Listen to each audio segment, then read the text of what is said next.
নোয়াখালীর জেলার মানুষকে অন্য জেলার মানুষ কেন এত ভালোবাসে?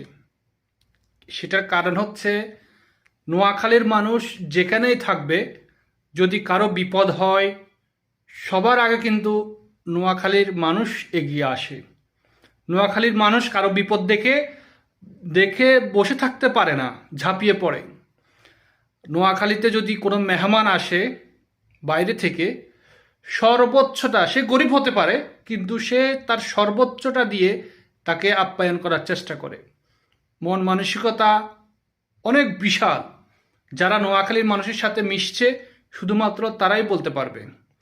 নোয়াখালী আসলে একটা ব্র্যান্ড। আপনি সারা বিশ্বে যাবেন, নোয়াখালীর মানুষ নাই এমন কোথায় আছে?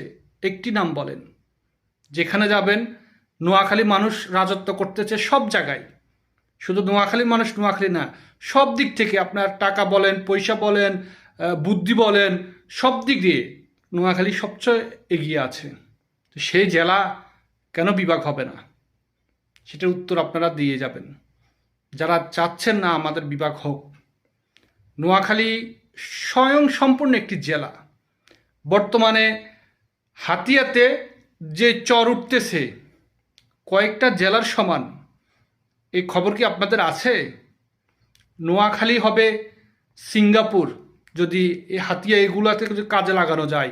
এই সমুদ্র যে যে আছে, আমাদের নদীপথ, সাগর, এগুলো যদি আমরা কাজে লাগাতে পারি, আমাদের প্রধান উপদেষ্টা বলেছে এটা দেশ হবে, নোয়াখালী হবে সিঙ্গাপুর। আপনারা নোয়াখালীকে এমন ভাববেন না, নোয়াখালী সব দিকে এগিয়ে। তাই আমি চাইব নোয়াখালী বিভাগ হোক 63 জেলার ভালোবাসা নিয়ে।